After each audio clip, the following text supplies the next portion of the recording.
Hi everyone. I told you I'd be back with another video. As you can see from the title of this one, I am a survivor. Are you? Let's talk about domestic violence for a minute. With everything that happened on Sunday, it's really opened up some massive wounds for myself and probably for any other domestic violent victim that is in our world. We've learned that the gentleman that walked into First Baptist Church in Sutherland Springs, Texas, was gunning for his mother-in-law. That was the church that she attended. So it opens up a whole brand new scenario of why did he do this? What was going on?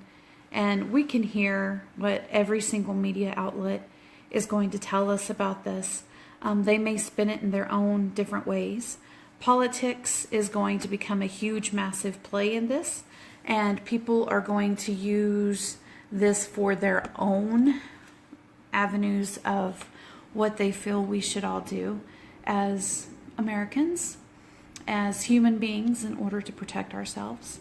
As a minister, I can tell you that how heartbreaking and devastating it would be to lose my congregation in a senseless act like this. It's heartbreaking, and my heart goes out to that congregation and to the community and to all of those family members that have lost their loved ones, and whole families that have lost their families because of this guy and what he did. And I have no answer for you. I can't tell you, how do we make it better? How do we change? I don't have that answer. The answer I have is that I know that God loves me. God loves you, and God loves every single one of those people that died. And that He is the answer. I can't give you a magic one, but I can tell you that He is awesome. And that He will bring comfort, and He will bring strength through all of these times that we are getting ready to go through. As we want to talk about domestic violence, as I'm turning this now, the gentleman was a prior airman who was dishonorably discharged from the Air Force, and he had a history of violence, which, according to many media sources, was not turned over to the Federal Bureau of Investigations or to the Homeland Security.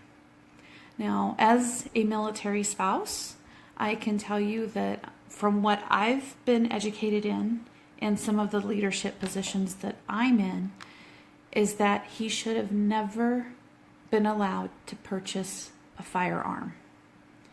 And unfortunately, I'm sure we're going to see how this is going to play out over the next few months with Democrats and Republicans in the House and in the Senate.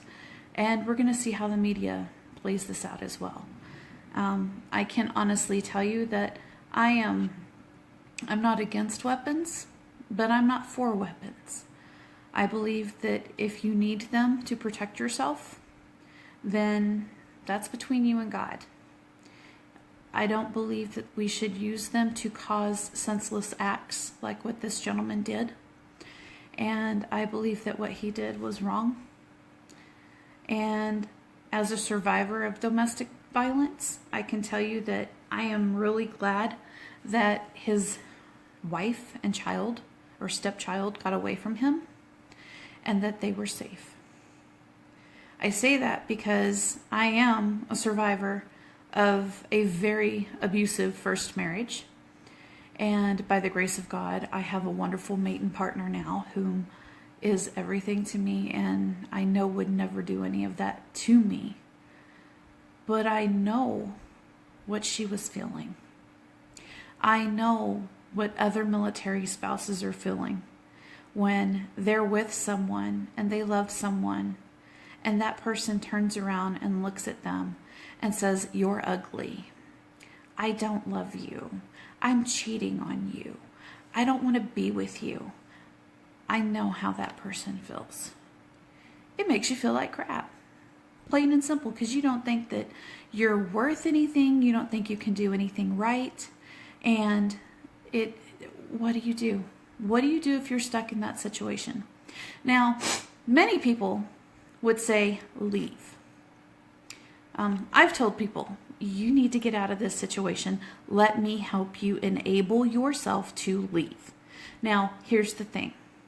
Many people that are in abusive relationships or marriages have been brainwashed to the point where they believe that they can't get a job, they can't have a career, they can't do anything right, they're never pretty enough to get somebody else to love them, because in some form, way, or fashion, the abuser has made this victim feel like they're not worth anything.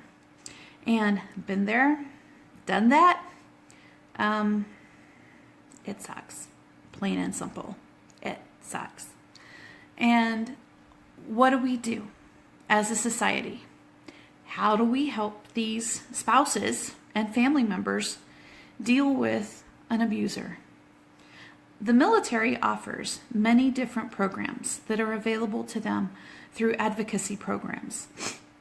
They are confidential programs. They are there to help the abusee, or the victim, I should say. They're there to help the victim and the family, and they're there to help show them that there are other ways that they can make life work. But here's the problem with those. When the abuser constantly tells you, if you go to that unit, if you go to these people, if you go to the chain of command, if you go to this group, you're going to get me fired. I'm going to lose my job. I'm going to get in trouble. I'm going to do this. I'm going to do that. I'm going to do this. I'm going to do that. That abuser is constantly saying, I.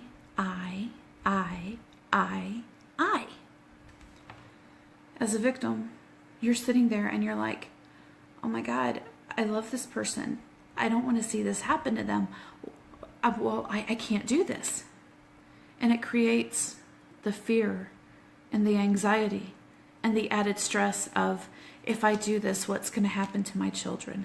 If I do this, I'm going to be homeless. If I do this, I'm not going to have food to provide for my family. If I do this, I'm losing the person I love. Well, honey, I hate to tell you, I understand you love that person, but if that person truly loved you, they wouldn't be talking to you the way that they're talking to you. And I know this is going on in many different situations right now, all over the world. And you don't have to be just military to be going through this. But I'm here to tell you, as a survivor of someone who was almost killed by their husband, there is something better for you. You are worth so much more. You are the one who will be successful in your life. That person talking smack to you is jealous. That person talking smack to you has their own issues.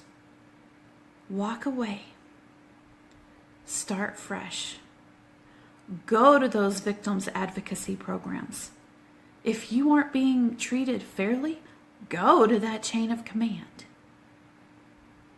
Find help. Find help on the outside. Find help on the inside. But whatever you do, do it for you. Do it for your children. Do it for your family. Enough is enough. Stop being a victim. Let's stop as a society in fueling people to abuse other people and to bully other people. We do it as a society and we don't even think twice about it.